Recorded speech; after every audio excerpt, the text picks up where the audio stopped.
अस्सलाम वालेकुम, आप देख रहे हैं डॉन न्यूज़ में कमेज़बान अब्दुल गफ्फार पुनः रिप्ले के एक और एपिसोड के साथ। तो जनाब पाकिस्तान ने बांग्लादेश को बआसानी कल शिकस्त देकर सुपर 4 मरहले में पहली और बड़ी कामयाबी हासिल कर ली। बड़ी मैं इसलिए कह रहा हूँ क्योंकि अब मैचेस कोलंबो में शिफ्ट होने हैं और वहाँ शायद ऐसा भी हो सकता है कि कोई मैच ना हो।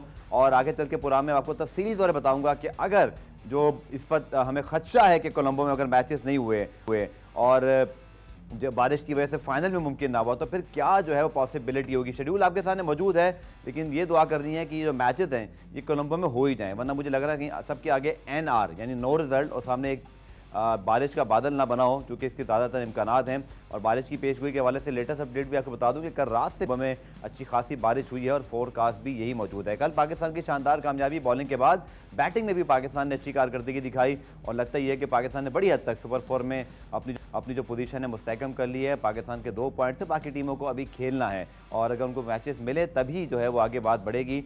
और बाकी क्या सूरत हाल है तफसीली तौर पर आपको बताऊंगा इस मैच के हवाले से, बारिश की पॉसिबिलिटी के हवाले से और ये तमाम जो सूरत हाल है इसके हवाले से हम बात करेंगे। मेरे साथ मौजूद है रोज़ की तरह इस बात करने के लिए तनवीर अहमद। पाकिस्तान की कल ज़बरदस्त कामयाबी बांग्लादेश के खिलाफ, बांग्लादेश के पास पाकिस्तान की फास्ट बॉलिंग का भारत की तरफ कोई जवाब नहीं था और फिर बैटिंग में भी पाकिस्तान ने क्लिनिकल डिस्प्ले किया और बहुत आसानी से ये मैच जीत लिया। और जैसे शाकिब उल हसन ने कहा कि हमें इस विकेट पर कम से कम इब्तदाई 10 ओवर में 4 विकेटें नहीं गंवानी चाहिए थी और डिसअपॉइंट रहे उनकी जो बैटिंग परफॉर्मेंस थी खासतौर पर उससे।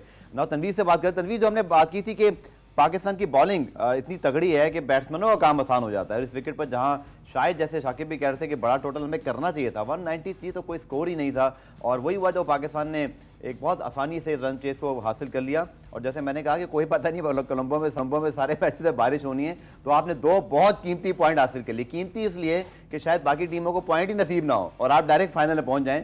इसकी सूरत हाल भी मैं आपको बता, बल्कि पहले मैं बता दूं तो बेहतर है, शायद आपको भी नॉलेज आ जाए। देखें, पाकिस्तान ने पहला मैच खेल लिया लाहौर में, 2 पॉइंट हासिल कर लिए। अगर कोलंबो में जो वेदर फोरकास्ट मौजूद है तनवीर, अगर सारे के सारे मैचेस में बारिश हो गई तो उस सूरत में पाकिस्तान की तो डायरेक्ट एंट्री पक्की होगी, क्योंकि पाकिस्तान के पास 2 पॉइंट्स हैं, बाकी टीमों के 0 पॉइंट्स हैं। लेकिन चूंकि बांग्लादेश ने कल मैच आ रहा है, उनका रन रेट नीचे चला गया है, बाकी टीमों का रन रेट यानी श्रीलंका और इंडिया का रन रेट 0-0 है। आपको पता है फिर क्या होगा? टॉस पर फैसला होगा। टॉस किसका? पाकिस्तान और नहीं, पाकिस्तान तो फाइनल में है। सेकंड फाइनलिस्ट टीम का फैसला अगर ये सूरत रही सही है, तो फिर सेकंड फाइनलिस्ट टीम मतलब का फैसला श्रीलंका और इंडिया का दोनों कप्तान आएंगे, वो दोनों टॉस करेंगे और जो उस पर टॉस पे एक बात बोलूं मैं, हेड एंड टेल आ गया, एक बात बोलूं और फाइनल का भी सुन लेना ताकि आपके पास पूरा तबसरा करने का मवाद जो आप बात कर रहे हैं ये इस टूर्नामेंट का रूल है, प्लेइंग कंडीशन इस टूर्नामेंट। अब आगे चलें। दूसरा, अब आप सवाल ये भी पूछ सकते हैं जो आपको करना चाहिए कि अगर फाइनल में बारिश होगी तो क्या होगा। पूछिए आप। नहीं पूछे, बताएं। अच्छा ओके, अच्छा जी, अगर फाइनल में बारिश भी हो गई तो फिर ज्वाइंट विनर डिक्लेयर होगा, यानी कि फिर जो भी पाकिस्तान के साथ आ गया उस टॉस के बाद इंडिया आ गया, श्रीलंका आ गया, तो भाई हम लोग भी क्या छतरी पकड़ के बैठ जाए और क्या करें। लेकिन बहरहाल सोप के ऐसा ना हो, लेकिन मैंने कहा तेरे रूल्स क्लियर कर दूं तनवीर। अच्छा, पहले तो कल के मैच पे फिर ये बारिश की वजह से हमने 2 कीमती पॉइंट हासिल कर लिए। कल के मैच में मैं बात करता हूँ, ये सिर्फ एक मिनट की ये जो आपने सारी, ठीक है, मैं किसी के लिए गलत नहीं सोच रहा और ना हमें सोचना चाहिए, लेकिन मैं ये जो जय शाह ने जो ड्रामा लगाया है ना, इस हिसाब से मैं ये अब कह रहा हूं कि मजा आ जाए बारिश हो जाए और मजा आ जाए श्रीलंका इंडिया के आपस में टॉस हो और टॉस श्रीलंका जीत जाए, उसके बाद फिर जय शाह को पता लगेगा, ठीक है। लेकिन अगर देखिए एक चीज बता दूं, अगर ये सिचुएशन आ गई ना जो आपने बोला है और अगर श्रीलंका टॉस जीत के फाइनल में आ गया तो ये सारी इसकी जो बेकार गंदी नीयत है ना जय शाह की, ये सब उसकी वजह से होगा। क्योंकि आज मैंने ट्वीट भी एक की थी, मैंने यही बात की और लोगों ने भी की हुई है, ठीक है, कि भाई ये कोई इतना बड़ा मसला नहीं था जो उसने एक अना का बना के रखा हुआ है कि जी ये टूर्नामेंट जो अंबर टूटा में ये शिफ्ट नहीं हो सकता, ठीक है। उसने अपना एक ड्रामा लगाया और वो इसकी सोच यही थी कि किसी ना किसी तरीके से हो जाए और जो आपने बताया ना मजा आ जाए अगर इसी तरह हो जाए। ये तो ये बात होगी। दूसरी बात ये कि शकीब हो या कोई भी हो, सबको पता है कि अगर हमारी बॉलिंग लाइनअप पाकिस्तान की इतनी अच्छी है, इनके खिलाफ कम से कम आपको रन्स तो करने पड़ेंगे, क्योंकि पाकिस्तान की बैटिंग भी इतनी बुरी नहीं है जितने लोग सोच रहे हैं। बिल्कुल, मैं एक जगह पे सुन रहा था कल, मुझे इतना अफसोस हो रहा था क्योंकि वो जो लोग हैं वो वैसे ही प्री प्लान बाबर के अगेंस्ट हैं, क्योंकि वो चाहते नहीं है कि बाबर कंटिन्यू कप्तानी करे। बात ऐसी हो रही थी कि जी शाहीन हो गया, नसीम हो गया, हारिस रऊफ हो गया, ये वैसे ही बाबर के पास टॉप क्लास के बॉलर हैं, तो क्या बाबर ने तो जीतना ही है ना। पीएसएल में बाबर के पास ये तीनों तो नहीं है, इस वजह से बाबर की कप्तानी देख लें, उसकी कप्तानी इतनी अच्छी नहीं है। अगर इतना अच्छा कप्तान होता तो ये हो जाता। तो वहां पे जो लोग बैठे हुए थे ना, मैं उनको कहता हूं कि अगर आप लोग कप्तानी अगर आप लोगों के हाथ में दूं ना मैं, और आप लोगों को मैं बॉलर में दूं, फिर मैं देखता हूं तुम लोग कितने बड़े कप्तान हो। ठीक है, ये चीजें ना एक एजेंडा होता है, ये एजेंडा है। ठीक है, एजेंडा बेस ये चीजें चल रही होती हैं कि इसको किसी ना किसी तरीके से इसको बाहर करें। मेरे हिसाब से यार किस किस्म की ये बातें होती हैं। ये बात अगर है तो मुझे बताएं, शाहीन तो चले 2019 वर्ल्ड कप के अंदर मौजूद थे और उन्होंने एक बड़े बांग्लादेश के खिलाफ मैच में 6 विकेटें ली थी, लेकिन वो उसके बाद बड़े स्टार बने जब बाबर के अंडर वो खेले, बाबर ने उनको, वही बात है कप्तान आप। अच्छा, मुझे अफसोस पता किस चीज का हो रहा है? मुझे अफसोस ये हो रहा है यार, मेरे जैसा बंदा तारीफें कर रहा है पाकिस्तान टीम की, जो जिसके मुंह से बहुत मुश्किल से तारीफें होती हैं। क्यों? क्योंकि मैं तारीफ उस वक्त करता हूं कि जब हर चीज बड़ी परफेक्ट मुझे नजर आती है। अब जो है पाकिस्तान टीम की बॉलिंग लाइनअप बहुत परफेक्ट नजर आ रही है। कोई ओ भाई, अगर मेरे जैसा बंदा तारीफ कर रहा है तो आप क्यों उसमें कीड़े निकाल रहे हैं भाई? ठीक है, आप किस लिए कीड़े निकाल रहे हैं? कीड़े निकालने की जरूरत ही नहीं है। जब एक चीज इतनी अच्छी चल रही तो बैक करो ना उसको। पाकिस्तान की बात कर रही है कि वर्ल्ड नंबर 1 बॉलिंग अटैक है, वर्ल्ड नंबर 1 टीम है, और क्या? वर्ल्ड नंबर 1 टीम का कप्तान कैसे बेस्ट नहीं हो सकता? मुझे तो खैर समझ भाई वो मुझे बात बिल्कुल समझ आई। आपको याद है कि विक्रांत ने हमारे शो में बैठ के ये बात बोली थी कि बाबर अगर रन करता है फिर भी बोलते हो बाबर ज्यादा बोले कम बोले खेले। प्रॉब्लम ये है, बाबर की टीम अब जीत रही है, अब इशू का निकाल रहे 3 बॉलर अच्छे हैं। पहले नहीं जीतती थी तो भाई यही 3 बॉलर भी थे, नहीं जीतती थी, बाबर की कप्तानी सही नहीं है। चलें, इस पे जरूर बात करेंगे, इंटरेस्टिंग टॉपिक है। लेकिन कल जो पाकिस्तान ने जनाब मैच जीता है उसके हवाले से मैच रिपोर्ट आपको शानदार पाकिस्तान की bowling performance, clinical batting performance, शायद थोड़ा सा हम तेज खेल सकते थे, लेकिन मुझे लगता है पाकिस्तान को वेदर फोरकास्ट पता है कि पॉइंट ही काफी है, रन रेट की शायद नौबत आनी नहीं। लेकिन बारह पाकिस्तान की कन्विंसिंग विन रिपोर्ट देखिए। पाकिस्तान की 7 विकेटों से कन्विंसिंग विन। पूरा में ब्रेक शामिल करते हैं, ब्रेक से जब वापस आएंगे तो कुछ एनालिसिस करेंगे दोबारा इस जीत में छुपी कोई ऐसी खामी का, वर्ल्ड कप स्क्वाड भी, और साथ साथ जो रेन फैक्टर है पाकिस्तान की टीम भी आज कोलंबो पहुंच रही है, डिस्कस करेंगे इस शॉर्ट कमर्शियल ब्रेक के बाद। कुरान रिप्ले में खुशामदीद। पाकिस्तान की 7 विकेटों से बड़ी कामयाबी। कप्तान बाबर आजम का मैच के हवाले से क्या कहना था, आइए आपको दिखाते हैं। चलिए, रवायती सवाल तो होते ही रहते हैं। तनवीर, गर्मी बहुत हो तो हम आम आदमी को तो बड़ी गर्मी लगती हो यार, बस कहीं बैठे हैं कुछ पानी पिए। क्रिकेटर्स उसी तरह जान मारे होते हैं। तनवीर, आसान होता है कि जैसे वो ग्रांटेड ले लिया जाए जी, प्रोफेशनल्स हैं, जितनी मर्जी 150 प्लस बॉलिंग करते हैं भाई, कुछ लोग तो ये भी कहते हैं भाई पैसे भी बड़े अच्छे मिलते हैं, मुल्क के लिए आप खेल रहे हैं, सबसे बड़ी बात। पैसे तो चले बहुत पीछे रह जाती है बात। आसान होता है फास्ट बॉलर्स के लिए तनवीर, या मुश्किल होता है? देखिए, बहुत मुश्किल होता है। दुनिया का कोई भी स्पोर्ट्समैन है, चाहे वो क्रिकेटर है चाहे कोई भी है, 100% देना हर किसी डिफरेंट वेदर में बहुत मुश्किल होता है। इसीलिए आप किसी भी टॉप के स्पोर्ट्समैन से आप कभी पूछे, कभी आपको मौका मिले, वो कभी भी सिर्फ सुबह के टाइम ट्रेनिंग नहीं करेगा, वो कभी भी दोपहर में ट्रेनिंग नहीं करेगा, वो कभी भी रात में ट्रेनिंग नहीं करेगा। इसीलिए कहते हैं कि जो भी प्रोफेशनल है सही, उसका जब भी जिस टाइम भी मूड होता है ट्रेनिंग करने का, उस टाइम चला जाए ट्रेनिंग करने। चाहे रात मैंने रात को 11 बजे 12 बजे रनिंग की है, सुबह 4 बजे की है, 6 बजे की है, दोपहर में 1:30 2 बजे दोपहर में सूरज की रोशनी में की है। उसका रीजन होता है कहीं आपको नाइट मैच खेलना पड़ जाए, मौसम डिफरेंट होता है, ठीक है, कहीं आप क्लाइमेटाइज हो जाए आप, ठीक है, आप आदी हो जाएं हर चीज के ऊपर।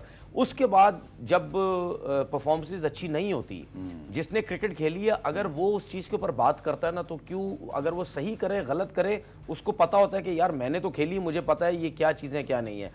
तभी मुझे बड़ा अफसोस होता है जिसने कभी बल्ला नहीं पकड़ा होता और वो क्रिकेटर्स के बारे में ये कह रहा होता है, ओ इसका तो गेंद नहीं पहुंच रहा, ओ जी इसकी परफॉर्मेंस नहीं हो रही, उसकी ये नहीं हो रही, एनालिसिस करें। लेकिन देखिए, ओपिनियन भी हासिल मैं क्यों अगेंस्ट जाता हूं उन लोगों के जिन्होंने कभी बल्ला नहीं पकड़ा, क्योंकि आपको टेक्निकल चीजें पता नहीं होती। अगर मिसाल के तौर पर हारिस रऊफ कह रहा है कि यार गर्मी बहुत है, उसमें एडजस्ट करना में जरूरी है, अगर उसकी परफॉर्मेंस नहीं होती तो आपको थोड़ी पता है, ये मुझे पता है कि क्यों नहीं उससे परफॉर्मेंस हो रही, आपको तो नहीं पता क्योंकि आप तो कभी खेले ही नहीं ना, आपने कभी बॉलिंग की है। इसी तरीके से बैट्समैन की बात करते हैं कि भाई अगर बॉलर बॉल नहीं कर पा रहा, वो कितना डिहाइड्रेट हो रहा है, उसको कितनी मुश्किल हो रही है, उसकी कमर थक गई है, उसकी टांगे थक गई हैं, उससे शोल्डर सही यूज नहीं हो रहा, वो पिच को यूटिलाइज नहीं कर कर पा रहा, उसकी जगह पे बॉल नहीं है, सिर्फ गर्मी गर्मी नहीं होती, बहुत सी चीजें होती हैं, पसीना बहुत आ रहा है, हर चीजें होती है, ये जो खेला हुआ होता है उसी को ही जो है वो पता होता है। एक सवाल बड़ा इंपॉर्टेंट ज़हन में आ रहा है, क्योंकि हम बार बार भी कह रहे हैं कि भाई माशाल्लाह भी बोलते रहे, नजर ना लगे इस पेस अटैक को, जो कि पूरी दुनिया की बात करी। और आपको पता है कभी भी कोई फास्ट बॉलर इंजर्ड हो सकता है। कल नसीम शाह की डाइव क्या रहेगी, हमारे सबके दिल ऊपर नीचे हो गए। अब तनवीर, इतनी गर्मी है, मुल्तान में गर्मी थी, वहाँ चलें फिर भी कुछ मौसम बेहतर था, लेकिन कल जैसे हम बात कर रहे थे, मैं ब्रॉडकास्टर्स के ट्वीट भी पढ़ा था, भाई बड़ा मुश्किल हो रहा है। हालांकि वो चंद मिनट के लिए जाते हैं, आधे घंटे के लिए बाहर आते हैं, तो पूरा मैच खेलना है। तो तनवीर हमें कितना संभाल के इस्तेमाल करना है। अब मुझे नहीं पता, कोलंबो में आज हम दोबारा वेदर फोरकास्ट की अपडेट भी ले लेंगे, अब डेली वो चेंज होती है, लेकिन जस्ट इमेजिन कि चलें मैचेस हो रहे हैं, तो फिर तनवीर हमने क्या पॉलिसी रखनी, क्योंकि अभी आपके 3 बड़े मैचेस आ रहे हैं, 2 आपके सुपर 4 के, फिर एक फाइनल, और फिर वर्ल्ड कप से पहले 2 मैचेस, उसके बाद 10 मैचेस। अगर आप वर्ल्ड कप 9 मैचेस तो आपके ग्रुप मैचेस सीधे सीधे हैं, एक सेमीफाइनल फाइनल 11 मैचेस। तनवीर मेरे ख्याल में किसी फास्ट बॉलर के लिए इतनी नॉन स्टॉप क्रिकेट खेलना आसान नहीं होगा, और हमने क्या प्रिकॉशंस करनी है। देखिए, सबसे पहले तो आजकल मैं हमेशा बोलता हूँ कि आजकल जो आपके पास मेडिसिन्स आ गई हैं, बहुत सी चीज़ें ऐसी आ गई हैं, अच्छा, जिससे आपने देखा होगा ग्राउंड में लिक्विड पी रहे होते हैं, एनर्जी ड्रिंक ले रहे होते हैं, ये बहुत सी चीज़ें ऐसी आ गई हैं जिससे आपको फौरन रिकवरी होती है। आपको क्रैम्प्स पड़ने के चांसेस बहुत ज़्यादा होते हैं। उसके बाद देखें, जो मेन बॉलर्स हैं उनको तो आप रेस्ट नहीं करवा सकते जब तक आप टूर्नामेंट में सेफ नहीं हो जाते, ठीक है। ये एक टूर्नामेंट का एक तरीकेकार है, ये उनका। अच्छा, उसने अपने आप को मैचेस तो खेलने 100% लगाना है, जोर लगाना है, वरना टीम को प्रॉब्लम होगी। अब उसने अपने आप को बचाना किस तरह, बचाना इस तरह, टाइम पे अपनी नींद पूरी करे, ठीक है। आफ्टर गेम जो आपको आपके जो डॉक्टर्स ने आपको जो ड्रिंक्स दी है, एनर्जी ड्रिंक, जब आपने कल ही मैच खेला, आप आज ट्रैवल कर रहे हो 4 घंटे की फ्लाइट, फिर आपको याद है मैंने आपको बताया था, जो कि मैं श्रीलंका गया हूं, मुझे बहुत डीपली सारे रूट्स पता हैं कि आपने जो मैचेस हम्बन टोटा में खेले, 4 घंटे की फ्लाइट पकड़ के आप गए, 1 आध घंटा इमिग्रेशन में फौरन बाहर भागे, 4 घंटे बस में आप जा रहे हो, देखिए फिर वहां मैच खेल रहे हो। तनवीर कितना मुश्किल है। ये तो इस रेस्ट नहीं मिल रहा उनको, मैं बता रहा हूं। ये अभी जो कोलंबो आज पहुंचे ना, अभी 4 घंटे की फ्लाइट पकड़ के, चलो फिर भी एक थोड़ा सा आपको ये फायदा हो गया कि आपके पास 2-3 दिन का गैप है। इससे पहले जो 2-3 मैचेस खेले उसमें तो ट्रैवलिंग ही करते रहे, ठीक है, और वो भी अब आप मुल्कों के दरमियान। प्लेयर्स ने सेफ ये करना है, अपनी नींद पूरी करें, ठीक है, जो 8-9-10 घंटे की जो नींद पूरी होती है, थोड़ा सा मोबाइल शोबाइल से दूर हो जाए, अपनी नींद पूरी करें। उसके बाद जो मैच के बाद जो आफ्टर मैच जो ड्रिंक, जो भी मेडिसिन आपको रिकवरी, मसल रिकवरी करने के लिए जो आपको डॉक्टर्स देते हैं, आप अपना लिक्विड जो है बॉडी के अंदर वो पूरा करना है, क्योंकि आपके बॉडी के अंदर अच्छा 80-90-80-70% आपको तो वाटर लेवल होता है, बिल्कुल ठीक है, वो आपके मसल्स के अंदर होता है, हर पूरे बॉडी में वो होता है। तो वो जब वहां से निकल जाता है ज़्यादा, आप उसको कवर नहीं करते, तो फिर आपको क्रैम्प्स या इंजरीज के जो है वो चांसेस होते हैं। अपना खाना अच्छा रखें, खाना वो रखें, ये नहीं कि बिरयानियां खा ली, कढ़ाइयां खा ली, प्रोटीन डाइट, ठीक है, प्रोटीन डाइट टाइप, थोड़ा हेल्दी अच्छी आप डाइट, वो तो जाहिर सी बात टीम है, वहां तो ये चीजें कंट्रोल होती होंगी कि आपने जाके फिर मैचेस खेलने। ये 2-3 चीजें आपने इसको जो है अपना पूरा रखें। एनर्जी आप में है, जान आप में है, यंग है, बिल्कुल, ये मेन बात है कि फास्ट बॉलर हैं, और इसीलिए दुनिया डर रही है कि ये तो अभी शुरुआत है, क्योंकि माशाल्लाह शाहीन को कह लें, नसीम को, हारिस को, ये अपने एज, उस एज में जहाँ भी इनका पीक आएगा, और उसके बाद फिर आपके पास 4-5 साल होते हैं जब आप डोमिनेट करते हो, फिर आप 30 के बाद नीचे आना शुरू होते हैं। पुराना एक ब्रेक शामिल करते हैं, ब्रेक से जब वापस आएंगे तो कल पाकिस्तान की बैटिंग के हवाले से कुछ हम एनालिसिस जरूर करेंगे। फ़खर की जो फॉर्म है उसके ऊपर काफ़ी इस वक्त जो है वो खदशात हैं, क्या हम कर सकते हैं फिर वर्ल्ड कप स्क्वाड के अंदर। मुझे लगता है हर मैच, क्योंकि आपने टीम अनाउंस नहीं की, इसका नुकसान भी है कि अब हर मैच के बाद जो है ना डिस्कशन होगा, कौन इन हो रहा है, कौन आउट हो रहा है। तनवीर से बात करेंगे शॉर्ट कमर्शियल ब्रेक के बाद। पुराना रिप्ले में खुशामदीद। तो ब्रेक से पहले हम पाकिस्तान की बैटिंग की बात कर रहे थे। तनवीर, अगेन अच्छी विन है पाकिस्तान की 7 विकेटों से 10 ओवर पहले भी तकरीबन, लेकिन फ़खर जमान इसलिए कंसर्न है क्योंकि वो तकरीबन उनके 10 मैचेस हो गए 50 के बगैर, और लग ऐसे रहा है कि जैसे वो जब बात की कि हाई स्कोरिंग मैचेस जब बहुत होते हैं, जब बहुत ज़्यादा बैटिंग फ्रेंडली कंडीशन होती है, वो बड़े इंपैक्ट प्लेयर हैं, मैच विनिंग इनिंग खेलते हैं।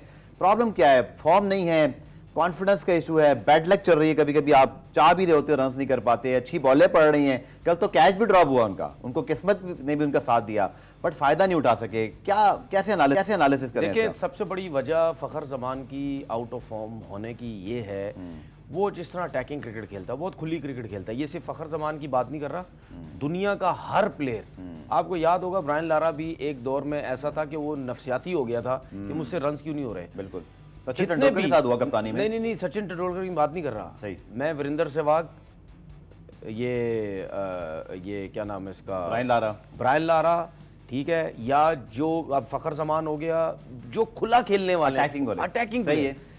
जब इन प्लेयरों की जब फॉर्म जाती है ना, इनका फॉर्म में आने का मसला सबसे बड़ा ये होता है क्योंकि ये टेक्निकली इतने अच्छे प्लेयर होते नहीं और रिस्क भी लेते हैं। ठीक है, ये खुला रिस्क लेते हैं। इनको अगर आप ये बोलोगे ना थोड़ा सा टाइम लो, आराम से करो, ये वो नहीं कर सकते। ठीक है, ये इनकी आदत क्यों बनी हुई है? क्योंकि ये इन्होंने सारी जिंदगी सर्कल में बैटिंग की हुई होती है। ठीक है, ये कहते हैं कि जी हम नया बॉल अटैकिंग क्रिकेट खेलेंगे, हम रन्स करेंगे तो हमें और कॉन्फिडेंस आता है। ये उस किस्म के प्लेयर हैं।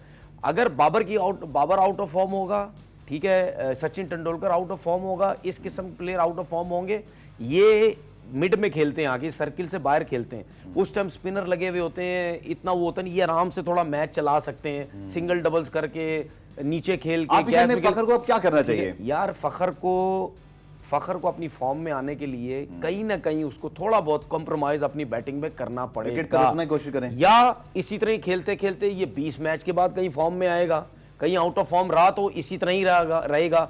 लेकिन अगर इसने थोड़ा सी अपनी फॉर्म वापस आनी है, वो नेपाल की जो मैच था ना, इसके लिए बहुत आइडियल था। नेपाल की बॉलिंग इतनी अच्छी थी नहीं, आराम से थोड़ा सा और थोड़ा टाइम लेता, हालांकि उसने रन्स कर दिए थे, आई थिंक 20 22 23 रन्स की, ठीक है, इतने कर लिए थे। उसके बाद अगर थोड़ा सा सेंसिबल खेलता, देखिए ऐसे प्लेयर है, इनके पास अगर 50 रन की इनिंग आ गई ना एक, इनका कॉन्फिडेंस बड़ा अच्छा हो जाएगा। तो इनको इस तरह फॉर्म में आने की जरूरत है। एक प्लेयर की मैं और बात जरूर करूंगा, ये मैं स्टैट्स भी लेके आया हूं, मैं फ़हीम अशरफ की बात बहुत जरूरी करना चाहता हूं। देखिए बात ये है कि 2 साल बाद एक प्लेयर जो वो पाकिस्तान टीम में वापस आता है, वो पूरे पाकिस्तान को नहीं पता कि ये प्रॉपर सिलेक्शन हुई है या कहीं से लाया गया है इसकी सिलेक्शन। अब मैं ये बताता हूं कि मुझे ऐसा लगता है कि कहीं ना कहीं से बैक से ये आया है, जो कि हमें नजर भी आ रहा था। अब 16 टेस्ट मैच में 24 आउट किए हैं, 29 इनिंग में एक इनिंग भी इसकी विकेट नहीं है। ठीक है, T20 में 33 मैचेस में 26 विकेट है, एक इनिंग भी है उसकी, एक इनिंग की वो विकेट नहीं है इसकी। T20 के हिसाब से भी आप देख लें 48 मैचेस में 36, अभी फिलहाल वनडे चल रहा है, उस हिसाब से आप देख लें, वनडे में भी बैटिंग देख लें, 33 मैचेस में सिर्फ 220 रन है और 11 की एवरेज है। और अगर वनडे की परफॉर्मेंस में बताऊं, 33 मैचेस में सिर्फ 26 विकेट है। अब मुझे ये बताएं कि ये जो सिलेक्शन कमेटी, इसको शर्म भी नहीं आती कि आमिर जमाल जैसे बंदे को, जिसको हम चाह रहे थे कि टीम में लेके आओ, ये फ़हीम अशरफ को आप उठा के टीम में लेके आ गए हैं। मुझे ये बता दें, क्या बहुत बड़ा प्लेयर है जो छक्के मारता है, या बहुत तेज गेंद करता है, या बहुत टॉप क्लास का फील्डर है कोई? ये चीफ सिलेक्टर साहब मुझे एक चीज इसकी बता दे कि यार वाकई हमने इस वजह से इसको सिलेक्ट किया हुआ है, तो मैं भी चुप हो जाऊंगा, मैं भी अपने अल्फाज वापस ले लूंगा। ठीक है, आप इस किस्म की बातें करने में ना मजबूर करते हैं। क्यों? क्योंकि इसकी इस परफॉर्मेंस की वजह से आप आमिर जमाल के साथ बहुत ज्यादा नाइंसाफी कर रहे हैं। अच्छा, ग्रांट ब्रैडमैन का मुझे स्टेटमेंट याद है, उन्होंने कहा जी मैच फिनिशर के तौर पे भी हम उनको देखते हैं, उनकी पीएसएल की परफॉर्मेंस। किनको? फ़हीम अशरफ को। एक तो इनिंग आपको याद है जो आजम खान के साथ चश्मे की जरूरत है उसको, हेड कोच को ना चश्मे की जरूरत है, तो उन्होंने तो ये रीजन दिया, चश्मे की जरूरत है पीएसएल की परफॉर्मेंस पर। अबे क्या परफॉर्मेंस है उसकी यार, ये सारी परफॉर्मेंस T20 की परफॉर्मेंस पर वनडे में यार नहीं, मेरी बात समझे। पीएसएल की परफॉर्मेंस हो कहीं भी हो, वो नहीं आपको वो कर पा रहा, आपको नहीं वो परफॉर्मेंस दे पा रहा, तो भाई आप घर पे भेजो ना यार। आप क्यों किसी दूसरे के साथ नाइंसाफी कर रहे हो? डिसेंट थी बड़ी बॉलिंग उनकी, उन्होंने आउट भी किया शाकिब को। कल के मैच की बात कर, वो लकी है, फायदा उठा लिया उन्होंने इसका। ये तो आप सवाल कर सकते हो ना, मैं आपसे पूछ रहा हूँ। तो आप सवाल कर सकते हो ना, यही नहीं चीजों की वजह से ये लोग टीम में वापस आते हैं, क्योंकि आइडिया नहीं है ना आपको, इसीलिए तो आप ये सवाल कर रहे हो। इन्हीं चीजों की वजह से वापस आते हैं, क्योंकि वजह ये है, यही हमारे लोगों का हाल है। 6 मैच में 10 मैच कुछ करते नहीं, एक सवाल करके ये एक बात करके ओ जी बड़ी, ओ भाई इन लोगों का डिस्कस ही नहीं होना चाहिए। जिसकी परफॉर्मेंस नहीं है उसका टीवी पे जिक्र ही नहीं होना चाहिए। जिक्र करते हैं, सोशल मीडिया में उनकी बात करते हैं, तभी ये लोग वापस आ जाते हैं। आ गए हैं तो आप तो खेल रहे हैं, तो जिक्र तो अब गलत है ना, करना ही होगा, क्योंकि वो खेल रहे हैं ना, आते तो ना। देखिए बात सुने, इसी तरह ही मैं इमाम की बात भी करता हूं। इमाम जाके अब उसने रन करने शुरू किए हैं। अगर मैं लोगों को, जब ये आया था ना पाकिस्तान टीम में, मैं वो भी किसी दिन स्टैट्स सामने रखूंगा, सिर्फ एक फर्स्ट क्लास के सीजन में 800 कुछ रन करने के बाद ये पाकिस्तान की वनडे टीम में भी आया है और फर्स्ट क्लास की टीम में भी आया है। जब ये टीम में आया ना, आप पिछले 2-3, जब ये पाकिस्तान टीम में आया है, इसके 2-3 सीजन जरा लिस्ट है निकालो तो सही। किसी एक सीजन में कोई 19वां नंबर है इसका, इमाम का, एक सीजन में पता नहीं कोई 20वां नंबर, 65वां नंबर, क्या नंबर है उसका। ठीक है ना, तो बात यह है, जब ये लोग टीम में आते हैं इनकी कोई परफॉर्मेंस रन नहीं कर रहा है है ना, वो मुसलसल रन कर रहा है अब तो जो रन कर रहा है वो क्यों टीम में नहीं आते? जो रन कर रहा है परफॉर्म कर रहा है वो टीम में क्यों नहीं आते? के ऊपर सवाल ये जो अभी सिलेक्शन, ये जो अभी चीफ सिलेक्टर बने हुए हैं, इन्हीं की वजह से इमाम उल हक वापस आया ना टीम में। पुराने में नहीं, वो पहले आए थे, अब तो खैर पहले नहीं सर, इन्हीं की चीफ सिलेक्शन कमेटी में पहली इमाम आए मर्तबा हैं। सिलेक्ट हुए थे। कब? तो पहली मर्तबा जमालुद्दीन ने सिलेक्ट किया था, उसके बाद तो टीम में। तो मैं वही तो कह रहा हूँ, वो तो ठीक है, देखिए वो ठीक नहीं है, वो ठीक नहीं है। जो ज्यादती होती है ना, ये कर जाते हैं उस टाइम लोगों के साथ। पुराने में ब्रेक शामिल करते हैं। राजीव शुक्ला वापस गए, बीसीसीआई के नायब सदर बड़ी तारीफें कर रहे हैं, लेकिन दूसरी तरफ जय शाह पाकिस्तान की कोई बात नहीं मान रहे। कल एक प्रोटेस्ट लेटर भी लिख दिया गया, कोई फायदा होना है इसका? इसको डिस्कस करते हैं शॉर्ट कमर्शियल ब्रेक के बाद।